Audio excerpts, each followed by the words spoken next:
Assalamualaikum warahmatullahi wabarakatuh. Alhamdulillahirrabbilalamin. Allahumma salli ala Muhammad wa ala ali washabihi ajma'in. Teman-teman semua, pagi ini saya jalan-jalan di samping rumah di daerah Wonosobo, di perkebunan namanya sayur Jipang ya.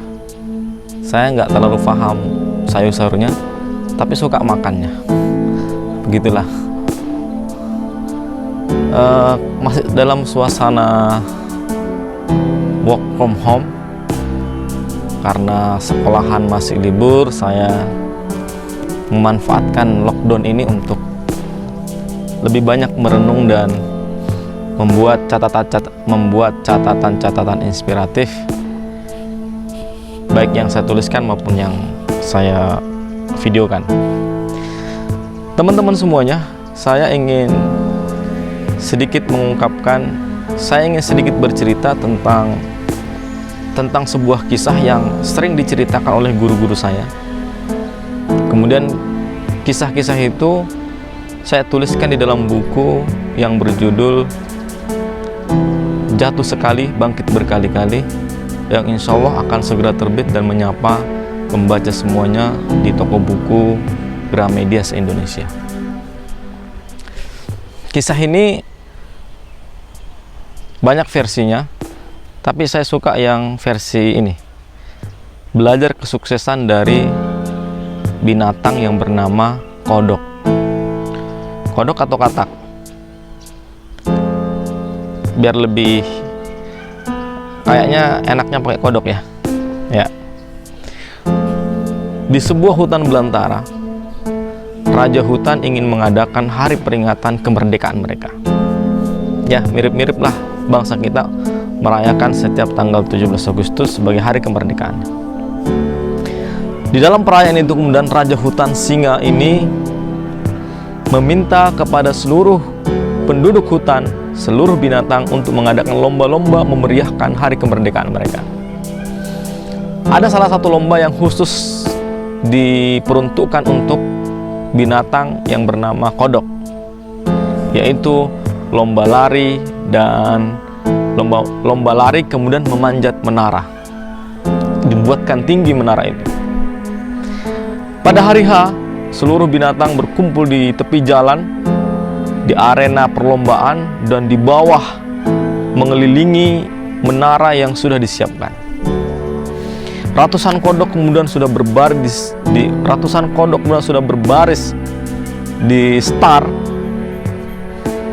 dengan aba-aba sang kura-kura. 1, 2, 3 lari. Maka ratusan kodok kemudian melompat dan lari untuk mencapai menara, kemudian memanjat. Yang menang yang paling cepat sampai di puncak menara. Sepanjang perjalanan di sepanjang perlombaan terdengar suara riuh, gemuruh. Binatang-binatang lain mensupport, memberikan motivasi. Tidak sedikit yang kemudian menjelekkan, nyinyir, dan meragukan. Suara saling bersahut-sahutan. Orang-orang yang nyinyir mengatakan, nggak mungkin, masa kodok bisa manjat menara, paling juga satu tangga udah jatuh. Disambut dengan lain, paling juga belum sampai sudah kehabisan nafas, paling juga cuma tangga 2 kemudian jatuh. Ternyata suara nyinyir ini didengarkan oleh para peserta lomba. Semakin lama semakin banyak suara-suara negatif, dan lama-kelamaan kodok merasakan nuansa pembenaran. Ketika lelah semakin memuncak, sementara target sasaran semakin sulit digapai, muncul di dalam pikiran mereka benar kata orang-orang itu, binatang ya, benar kata mereka, memang saya ini tidak mampu, memang target saya ini terlalu tinggi, memang saya diciptakan untuk seperti ini. bukan diciptakan sebagai juara dan pemenang. Apa yang terjadi kemudian? Satu demi satu sang kodok berguguran, hingga sampai di bawah menara tinggal separuhnya, bahkan kurang dari separuh. Mulailah mereka menaiki tangga demi tangga untuk sampai menara. Suara nyinyir, suara pesimistis, suara menjatuhkan tidak berhenti, saling sahut menyahut.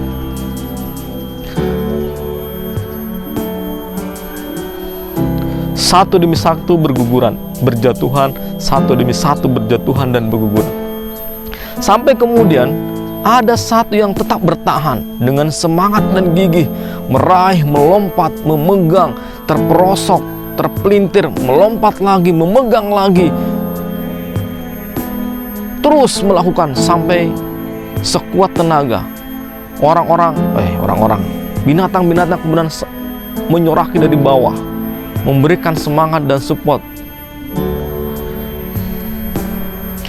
Hasil terakhir, hanya kodok ini yang berhasil sampai puncak menara.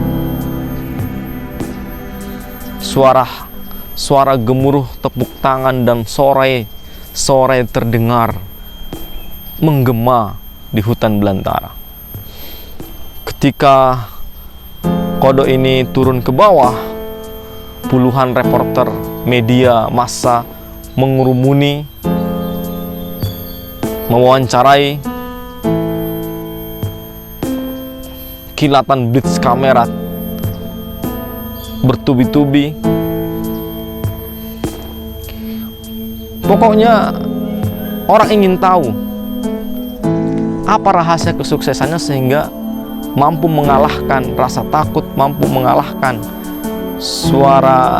mampu mengalahkan segala bentuk nyinyiran, segala bentuk penghakiman, segala bentuk penjatuhan. Ada yang aneh pada saat sesi wawancara. Sang kodok tidak mengeluarkan satu pernyataan pun. Tidak ada satu tips pun yang keluar dari mulutnya. Dia hanya tersenyum dan melambaikan tangan. Pada akhirnya orang tahu bahwa ternyata sang kodok itu mengalami kecacatan.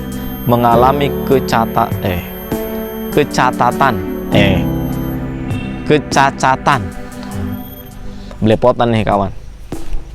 Kodoknya ternyata tuli, tidak mendengar. Demikianlah kodok itu mampu meraih perlombaan di atas keterbatasannya, di atas pesimistis, di atas suara-suara yang menjatuhkan, di atas ungkapan-ungkapan yang melemahkan. Dari banyak pertanyaan yang dilontarkan para awak media, diambil satu rumusan. Ternyata rumus kesuksesan sang kodok adalah tidak mendengar.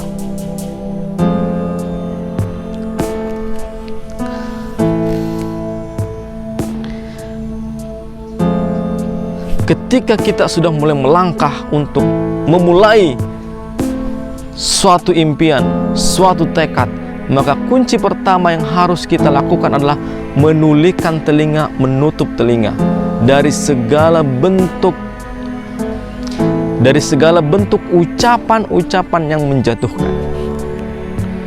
Karena apapun keputusan hidup kita, apapun yang akan kita lakukan, kita tidak pernah sepi dari omongan orang, baik yang memuji, tidak kalah banyak yang mencaci dan menjatuhkan.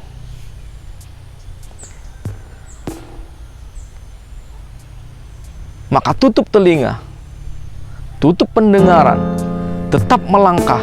Bismillah, kita pancang target yang kita ingin raih. Kita mulai dari kecil, kita kemudian melangkah dan terus berproses menikmati proses yang panjang itu. Namun ketika kita membuka telinga terlalu lebar dan menampung semua apa yang dikatakan orang, maka tidak akan pernah melangkah dan tidak akan pernah sampai kita kepada tujuan. Ketika kegagalan kita raih di tengah jalan, kita kemudian membenarkan perkataan orang dan menyalahkan keadaan. Kodok tuli tadi mengajari kita tentang bagaimana memulai suatu impian agar sukses. Teman-teman semua, dulu waktu saya SD, saya sangat ingat ketika ada tetangga rumah yang menghina ayah saya karena kemiskinannya, kemudian mengatakan bahwa semua anak-anak bapak tidak ada yang sekolah, cuma sampai SD. Mendengarkan itu terbakar semangat saya untuk membuktikan bahwa apa yang mereka tuduhkan, apa yang mereka sanksikan tidaklah benar. Dengan segala keterbatasan, saya tutup telinga, melangkah, berjuang bagaimana tetap bisa lanjut sekolah dari keterbatasan. Mulai keterbatasan biaya, bahkan pada saat itu orang tua saya tidak bisa membelikan seragam SMP, maka saya harus bekerja di masa libur menjadi kuli untuk bisa membeli seragam sekolah. Kemudian sekolah di sebuah pesantren di mana uang jajan kadang habis, di mana uang jajan yang diberikan habis dalam seminggu, padahal uang jajan selanjutnya menunggu 1 semester 6 bulan kemudian. Bagaimana hidup tanpa uang jajan di asrama membuat saya kemudian berpikir, berjuang, dan merasakan pahit getirnya perjuangan. Tetapi ucapan-ucapan nyinyir itu kemudian melecuti saya untuk terus melangkah dan mengabaikan ucapan-ucapan yang menjatuhkan. Dan marilah kita teman-teman semuanya belajar dari bagaimana sang kodok mampu meraih impian dan cita-citanya. Semoga menjadi inspirasi buat kita semuanya. Kita doakan guru-guru kita yang banyak menyebarkan manfaat. Sekian, sampai bertemu di obrolan yang lain. Assalamualaikum warahmatullahi wabarakatuh.